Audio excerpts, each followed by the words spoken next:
नमस्कार, बायजूस आईएएस हिंदी में आप सभी का स्वागत है। और आज हम 23 जुलाई के प्रमुख समाचारों पर आधारित कुछ प्रश्नों पर चर्चा करने वाले हैं।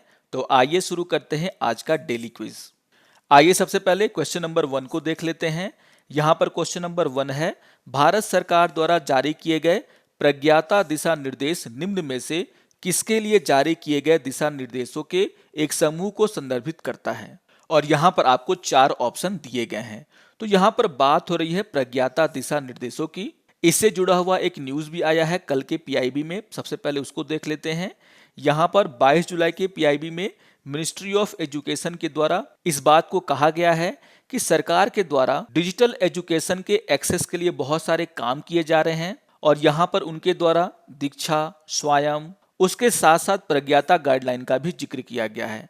अगर हम प्रज्ञाता गाइडलाइन की बात करें तो प्रज्ञाता गाइडलाइन डिजिटल शिक्षा के प्रसार से जुड़ा हुआ है और इसका उद्देश्य ऑनलाइन शिक्षा को बेहतर गुणवत्ता के साथ स्टूडेंट्स तक पहुंचाना है। आप सभी जानते हैं कोविड-19 के कारण स्कूलों में कक्षाएं नहीं हो रही हैं और इसके कारण वहां पर ऑनलाइन क्लासेस हो रहे हैं।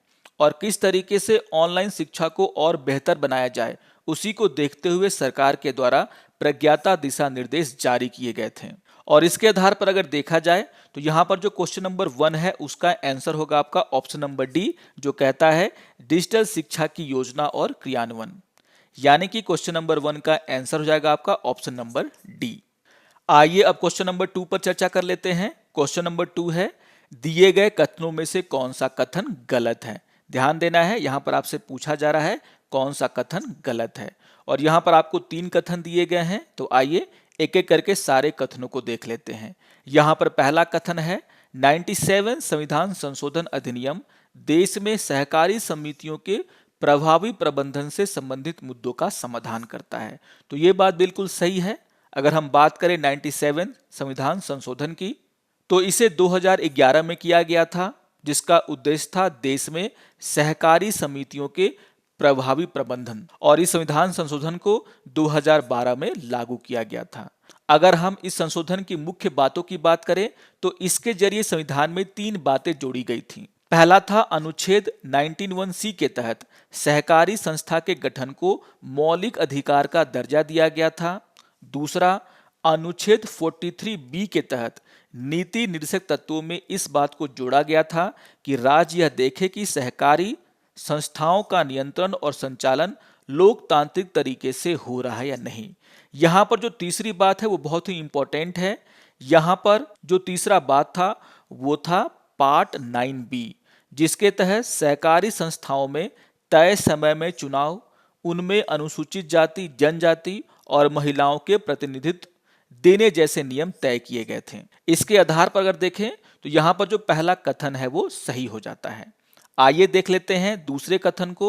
यहाँ पर दूसरा कथन बहुत ही इंपॉर्टेंट है, जो कहता है कि बहु राज्य सहकारी समितियां सहित सहकारी समितियों के संबंध में केवल संसद ही कानून बना सकती है।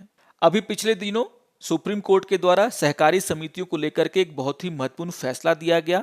जैसा कि मैंने कहा कि ये जो संशोधन किए गए थे इसमें 3 बातों को जोड़ा गया था और यहाँ जो तीसरी बात थी वो था पार्ट 9B, और जिसके तहत केंद्र सरकार के पास ये पावर था कि वो बहुराज्यीय सहकारी समितियों के साथ साथ सहकारी समितियों के संबंध में कानून बना सके, नियम बना सके। लेकिन यहाँ पर सुप्रीम कोर्ट ने ये साफ साफ कह दिया है कि जो सहकारी समितियां हैं वो राज्य की सूची में आते हैं और इसीलिए अगर कोई सहकारी समिति किसी एक राज्य में काम करती है तो उनमें जो है केंद्र की सरकार हस्तक्षेप नहीं कर सकता।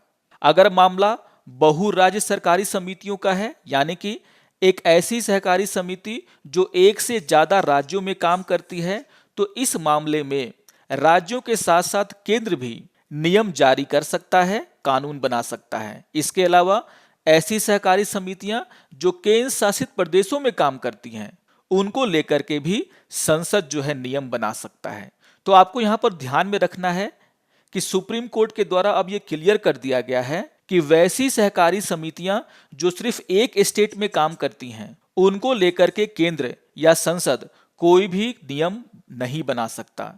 और ऐसी सहकारी समितियां जो बहुराज्यीय हैं या फिर केंद्र शासित प्रदेशों में जो सहकारी समितियां हैं उनको लेकर के संसद के द्वारा नियम बनाए जा सकते हैं। और इसके आधार पर देखा जाए तो यहाँ जो दूसरा कथन है वो गलत हो जाता है, क्योंकि यहाँ पर कहा जा रहा है कि बहुराज्य सहकारी समितियों सहित सहकारी समितियों के संबंध में केवल संसद ही कानून बना सकती है।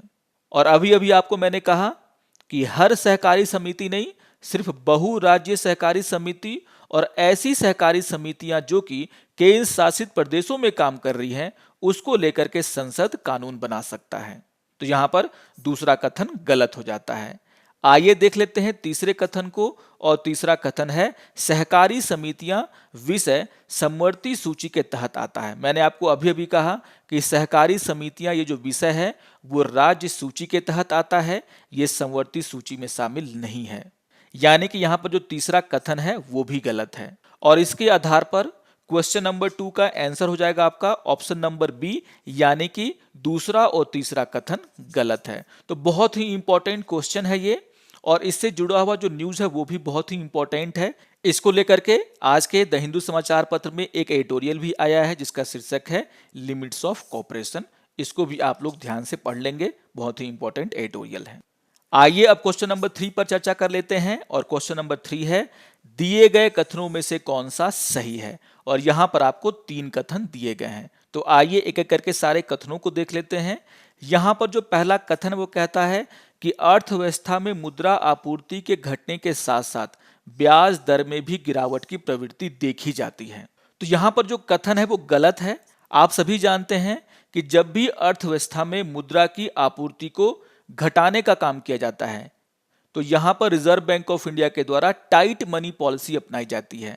टाइट मनी पॉलिसी का मतलब होता है कि अगर आपको एम यहां पर मुद्रा है और अगर आपको मुद्रा की आपूर्ति को घटाना है तो यहां पर रिजर्व बैंक के द्वारा जो उनके रेट होते हैं, यानी कि रेपो रेट, बैंक रेट, इस तरह के जो रेट हैं उनके दरों को बढ़ाया जाता है। यानी कि यहां पर जो रेट है वो रिजर्व बैंक ऑफ इंडिया बढ़ाएगा, जिसका असर बैंकों पर पड़ेगा, और बैंक भी अपने जो इंटरेस्ट रेट हैं उनको क्या करेंगे, बढ़ाएंगे। और इसी तरीके से अगर रिजर्व बैंक ऑफ इंडिया को अर्थव्यवस्था में मुद्रा की आपूर्ति को बढ़ाना है तो उसके द्वारा जो रेट है उन्हें कम किया जाता है, यानी कि वो रेपो रेट, बैंक रेट, इस तरह के जो रेट है उसके रेट को कम करेंगे, और यहां पर जो बैंकों पर इसका असर पड़ेगा और उनके इंटरेस्ट रेट भी कम होंगे। तो याद रखिएगा कि अगर मुद्रा की आपूर्ति को अर्थव्यवस्था में घटाना है तो आरबीआई के द्वारा टाइट मनी पॉलिसी अपनाई जाती है और यहां पर जो रेट होते हैं उनको बढ़ाया जाता है। इसके अलावा अगर आरबीआई को जब मुद्रा की आपूर्ति बढ़ानी होती है तो वो अपने रेट को कम करता है, यानी कि रेपो रेट वगैरह को कम करेगा, जिसका असर बैंकों पर पड़ेगा, और बैंक भी अपने ब्याज दरों में कटौती करते हैं, उन्हें भी कम करते हैं।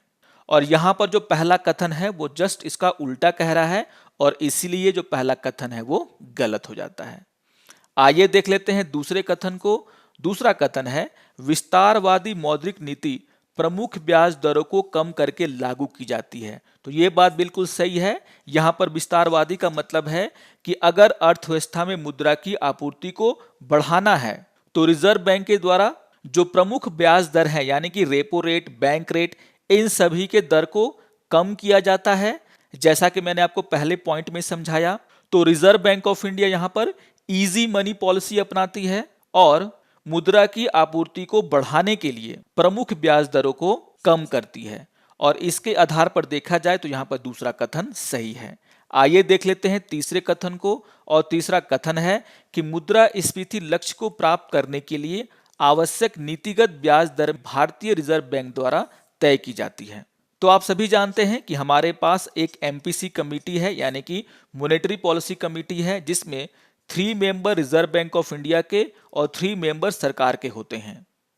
और इसी एमपीसी कमेटी के द्वारा मुद्रास्फीति के लक्ष्य को प्राप्त करने के लिए आवश्यक नीतिगत ब्याज दरों में चेंजेस लाए जाते हैं, यानी कि रेपो रेट को बढ़ाना है या घटाना है, ये जो डिसीजन है वो एमपीसी कमेटी के द्वारा लिया जाता है।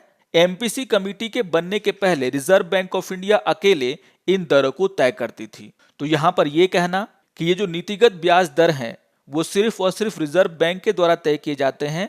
जब से एमपीसी कमेटी बनी है तब से एमपीसी कमेटी ही आवश्यक नीतिगत ब्याज दरों में चेंजेस करती है, उससे जुड़े हुए फैसले लेती है, और इसके आधार पर जो तीसरा कथन है वो भी गलत हो जाता है।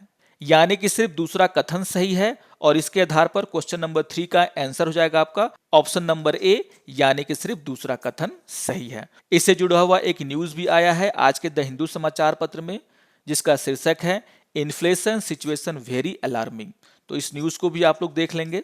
आइए अब क्वेश्चन नंबर 4 पर चर्चा कर लेते हैं, और क्वेश्चन नंबर 4 है लोकतंत्र सूचकांक किसके द्वारा प्रकाशित किया जाता है। तो आप सभी जानते हैं कि लोकतंत्र सूचकांक को द इकोनॉमिस्ट इंटेलिजेंस यूनिट के द्वारा प्रकाशित किया जाता है। तो यहां पर क्वेश्चन नंबर 4 का आंसर हो जाएगा आपका ऑप्शन नंबर सी, यानी कि द इकोनॉमिस्ट इंटेलिजेंस यूनिट। इसको लेकर के एक न्यूज भी आया है द इंडियन एक्सप्रेस में, जिसका शीर्षक है the mythical heroes shaping India, और यहीं पर चर्चा की गई है कि द इकोनॉमिस्ट इंटेलिजेंस यूनिट के द्वारा जो एनुअल डेमोक्रेसी इंडेक्स निकाला गया है उसमें जो भारत का स्थान है वो 51 से नीचे आकर के 53 पर पहुंच गया है। आइए अब एक प्रीवियस ईयर क्वेश्चन को देख लेते हैं, और ये क्वेश्चन 2018 में पूछा गया था। क्वेश्चन नंबर 5 है निम्नलिखित युग्मों पर विचार कीजिए, और यहां पर आपको कभी कभी समाचारों में आने वाले शब्द और उसके सामने आपको संदर्भ और विषय की जानकारी दी गई है। यहां पर 3 कथन है और आपको बताना है कि कौन कौन से कथन सुमेलित हैं। तो आइए देख लेते हैं एक एक करके सारे कथनों को।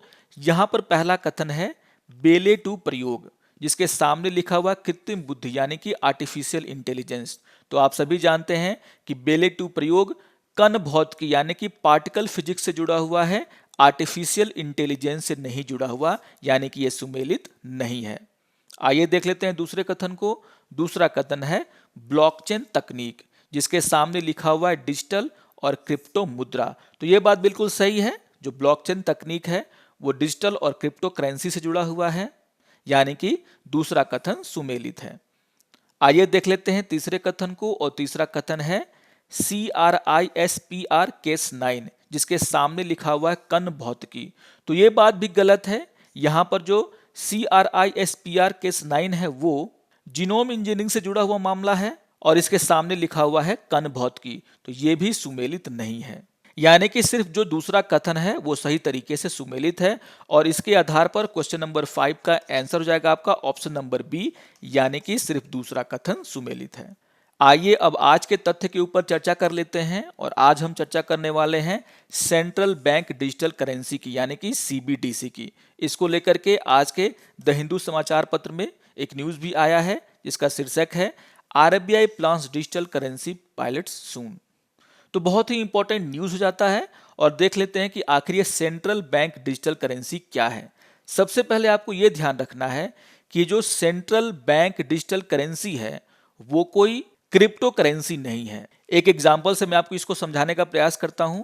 जैसे कि रुपया जो है वो हमारे देश की करेंसी है, और अगर RBI इस रुपए को डिजिटल फॉर्म में जारी करता है, और हम सभी के पास जो रुपए हैं वो डिजिटल फॉर्म में इकट्ठा होते हैं, और हम डिजिटल फॉर्म में ही उसका आदान प्रदान करते हैं, तो यहाँ पर ये जो डिजिटल फॉर्म है रुपए का, उसे ही हम कहेंगे सेंट्रल बैंक डिजिटल करेंसी, यानी कि CBDC। तो आपको ये बात ध्यान में रखना है कि जो CBDC है वो कोई क्रिप्टो करेंसी नहीं है, वो देश की ही मुद्रा है, जिसे कि डिजिटल फॉर्म में प्रचलित किया जा रहा है। जिस तरीके से रुपए को सेंट्रल बैंक के द्वारा विनियमित किया जाता है, उसी तरीके से ये जो डिजिटल करेंसी होगी उसे भी सेंट्रल बैंक के द्वारा विनियमित किया जाएगा। आशा करता हूं कि आपको आज का ये डेली क्विज पसंद आया होगा। सारे क्वेश्चंस जिन न्यूज से जुड़े हुए हैं आप उन न्यूज को देख लेंगे, और अगर ये वीडियो आपको अच्छा लगे तो आप जरूर इसे लाइक करें, शेयर करें, और दूसरों को भी सब्सक्राइब करने के लिए प्रेरित करें। तो मिलते हैं डेली क्विज के अगले अंक में, तब तक के लिए नमस्कार और धन्यवाद।